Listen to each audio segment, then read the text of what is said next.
Magandang umaga po sa inyo, Attorney Delgra. Magandang umaga din po sa inyo, Secretary Martin, at sa inyong kasama po, si Yusek Raki, at sa inyong mga tagapanood ngayong umaga po. Tukayo, kahapon po ay binuksan na ang mga bagong ruta ng public utility buses. Kumusta ang naging implementasyon nito? Maganda naman din po yung implementation nito. Mailagay ko lang sa konteksto po yung tanong niyo po, Secretary Martin. Kasi po, the one that was approved by IATF as regards yung opening of our public transport was starting on June 1 when nailagay na sa GCQ status yung buong Metro Manila. No?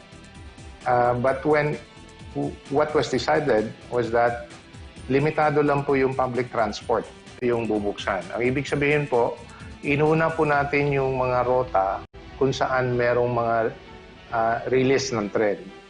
Yung LRT1, yung running along Taft going to Monumento, LRT2 that is running from Cubao to Antipolo, beyond Masinag or Santolan, and the EDSA, MRT3, the EDSA route.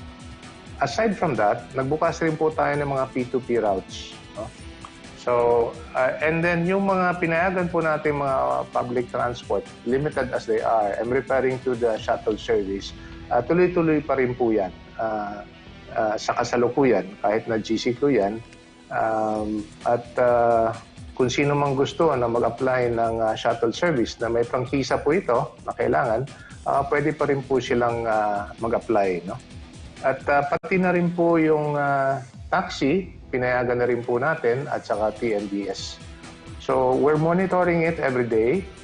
And phase 2, which is yung pagbubukas ng mga ibang city bus routes, was supposed to happen June 22 because under Secretary Tugades guidelines, kailangan yung pagbubukas ng public transport principally in consideration of public health. So kaya yung strategy po natin dito, calibrated, partial, and in phases. Kahit pa man ganun yung strategy po na pwedeng buksan or yung plano ay bubuksan yung the remaining city bus routes starting on phase 2 which is June 22. Minarampat na rin po natin na yung sa pangalawang araw ng pagbubukas ng public transport, more particularly city buses, binuksan na rin po natin yung mga additional bus routes kasi nakikita na rin po natin yung pangangailangan. So, yung second day po, nagbukas tayo ng 2 sa mga sumusunod na araw. Nagbukas na rin ng mga additional city bus routes. Kaya sa ngayong araw na ito, 15 bus routes na po ang nabuksan at bukas po may 2 o 3 na ang bubuksan. So tuloy-tuloy po ito hanggang sa we're even meeting a target earlier than the start of phase 2 because we're looking forward to opening all the 31 rationalized city bus routes by June 19 this month.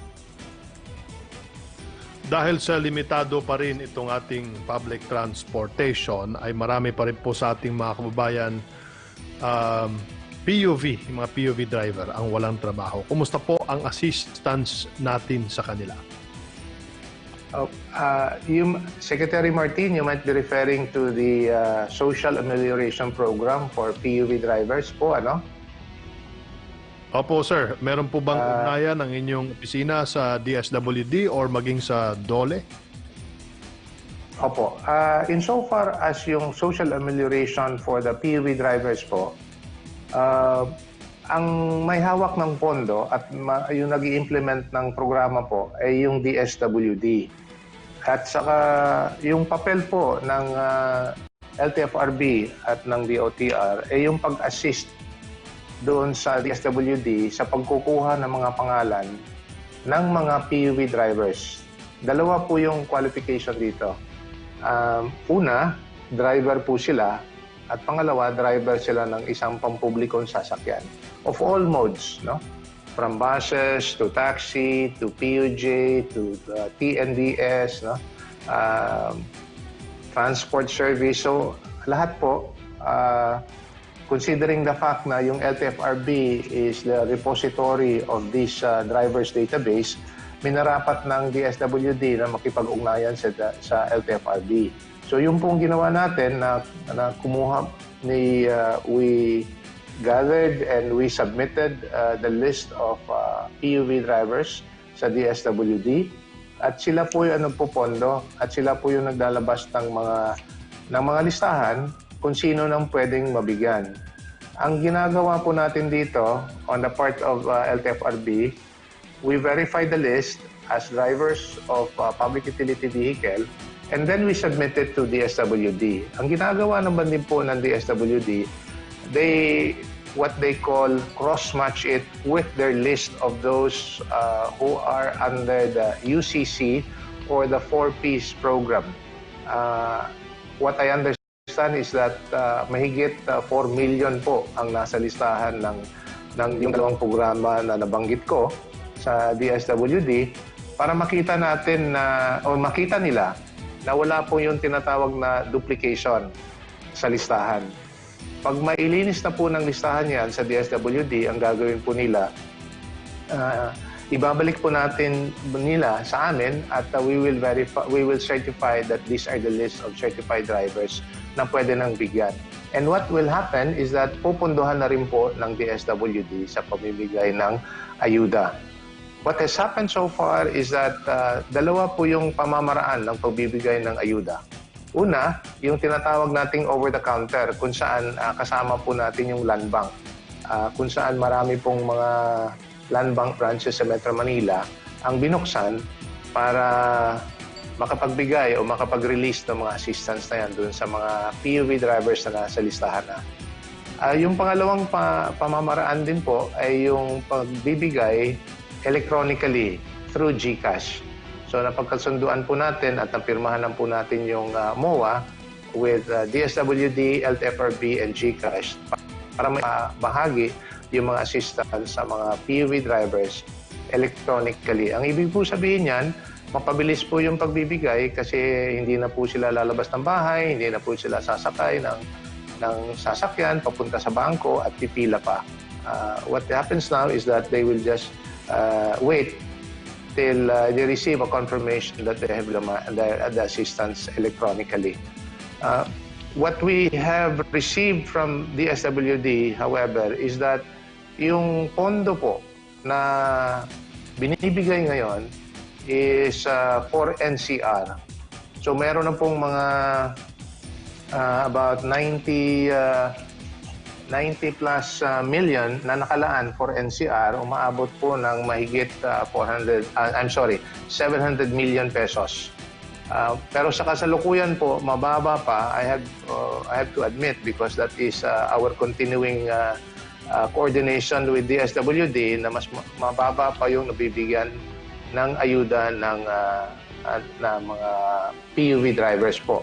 At hiling po natin sa DSWD na mapabilis pa yung paglalabas ng mga pangalan para mapunduhan na po at mabibigyan ng ayuda ng ating mga pampublikong driver ng ating mga pampublikong sasakyan po. Secretary Martin. Attorney Delgra, bigyan daan ko lang po muna, unahin ko muna yung tanong ng ating kasama na si Joseph Morong ng GMA7. Ito po ang tanong niya.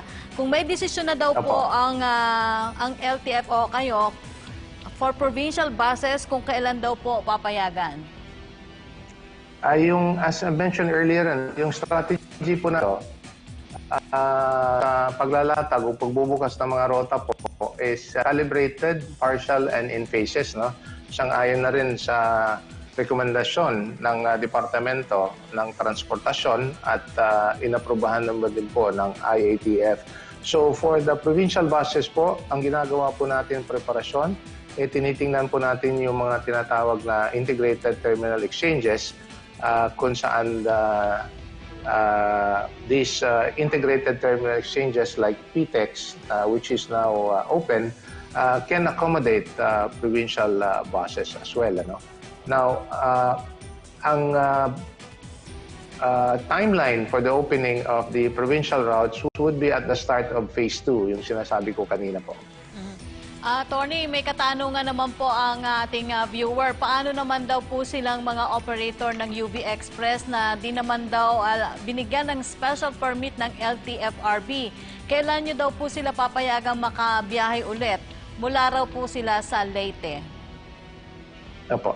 As regards yung mga UV Express po, good that was asked. Ano? Kasi po, meron po tayong tinatawag na hierarchy of public transport. Because meron tayong kakulangan sa kapasidad, no?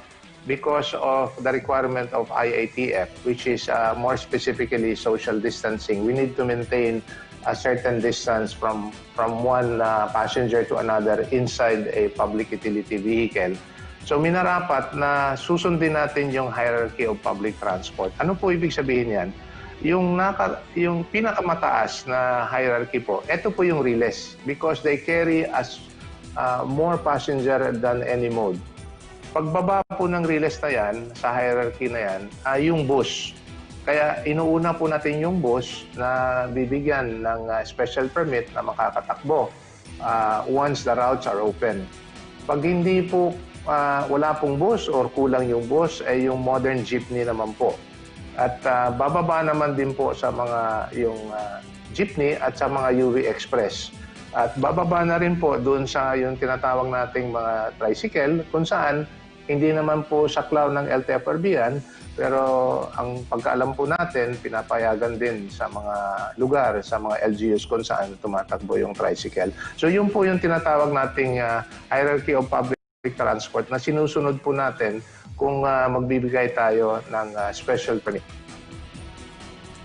Maraming salamat po sa pagpapaunlak, Attorney Martin Delgra III, Chairman of LTFRB.